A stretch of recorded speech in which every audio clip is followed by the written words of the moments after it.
All right, so we're going to get into this next art chat. Last month, the Sam Nhlengethwa called out for the Young Womxn Bursary Award, and they announced the recipients of the award, artists Swaline, Mkhonto and Zovuyo Pendu. They have been selected there, and the award not only provides financial support but also opens doors for these artists to really network, to gain exposure and further the artistic endeavours. The opportunity affords them space and platform to share their story, showcase their work and highlight the importance of just supporting young women within the art space as well.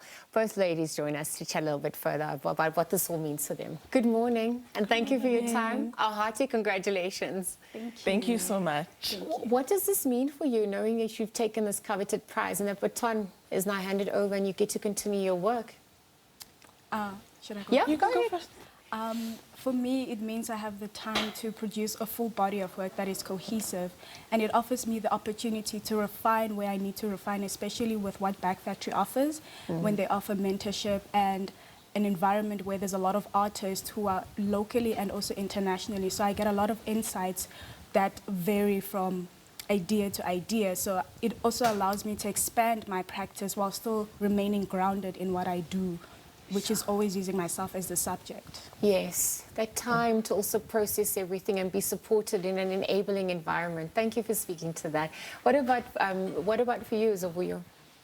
For me, it really allows me a space to be in community with other artists, but also a space of experimentation. I think oftentimes within art, you can feel quite limited to what medium you're working in or the ways in which you're working. And experimentation can feel almost not allowed, which is ironic given in our career. But this space within Back Factory where they prioritize experimentation, community, mentorship, really allows oneself to expand in that way. And for me, that's what I'll primarily be focusing on within this. Privilege affords you the opportunity to fail and to restart again. And so this is what, you also get to do as you collide with other people and reinvent yourself also. The challenges that would have come in your own journeys as well. I mean, what would have those upheavals have been for you? How do you think now you also get a chance to mitigate against them in your endeavour?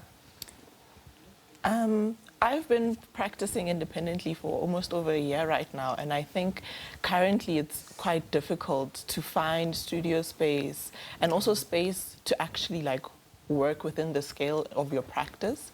I work quite large and installationally, so working within a smaller confined space then becomes a problem within itself. You're working with the ideas of space.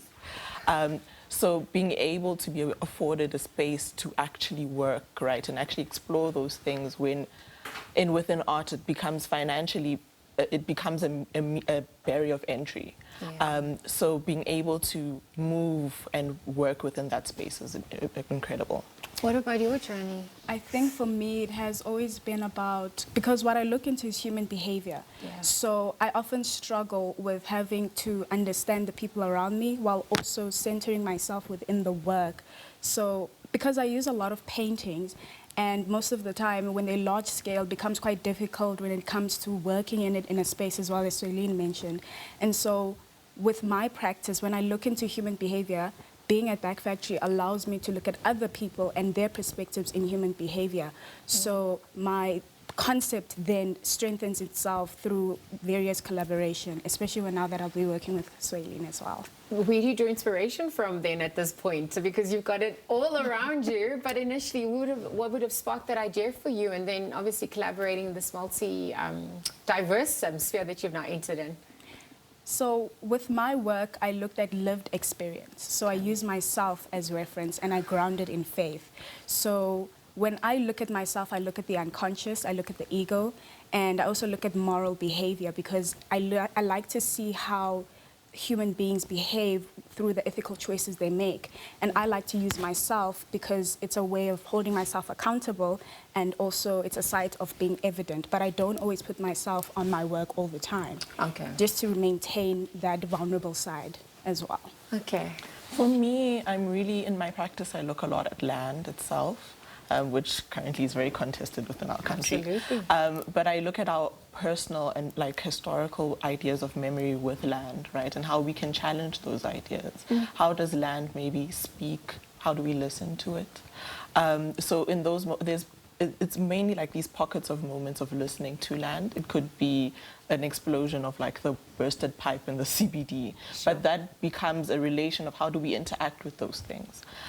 So in our studio practice now, I don't know, we're going to start working with each other. It's going to be very exciting. But I think looking within the personal and looking within the external and the physicality of geology as well would be quite interesting, working in relation to each other. Yeah. Because it all offers healing at the end of the day, whether it's for to yourself or whether it's for us to, you know, project ourselves onto the work and explore ourselves in relation to that. What's the bigger picture as well from here on too? If we're looking at this feat as only the stepping stone into much greater events for you. I think for me, it's when we begin to self-reflect through our personal identity through the means of faith. And with my work, I like to always create a space where it resonates with people to consistently self-reflect, because I notice that a lot of people don't do a lot of that.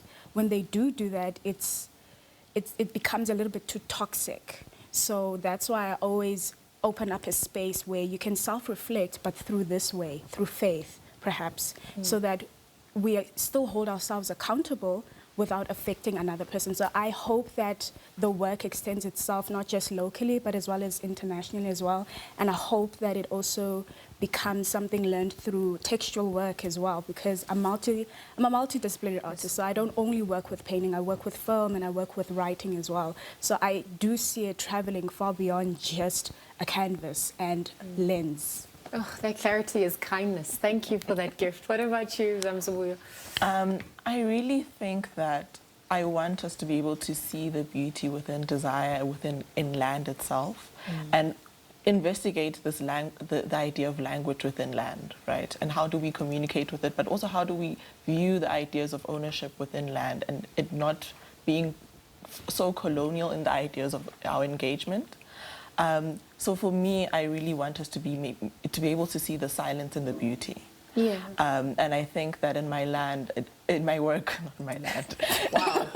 Interchangeable at this point. Because, and you know, I actually wanted to bring the issue on with the subject matter of representation. Because female, I mean, you guys are female, but obviously we're looking at that role that female or feminine plays in art as well. Just quickly as we wrap up.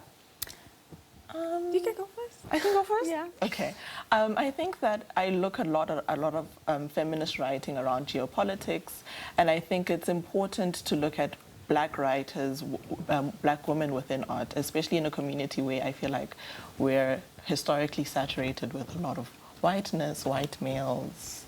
You get my line of thinking. Patriarchy and white supremacy. You know? Yeah. And I think it's important to look at those stories that Black women are telling. You know, and they're writing about them within the research that we all look at, but we're also making the work, and it's important to look at that. Now that agency and the narratives. As we wrap up? For me, I just started recently working with nude bodies, because I started looking at how Black women's bodies in old paintings have been always stuck in a Western canon. And so I started to incorporate that within a South African context where I basically represent vulnerability instead of something more sexually related. Gotcha. Yeah. All right, well, congratulations. Thank you for the work being done well with all of us in mind. We're wishing you all the best as you continue to fly the flag high for our country and our continent and complete that global stage picture with our version of Touchstone. Winners of the Young Womxn Bursary Award, Swaline, Mkhonto and Zovuyo Pendu, they're just chatting about their plans for the next year upon being the recipients of this prestigious award and what the future also looks like. We'll be right back after this.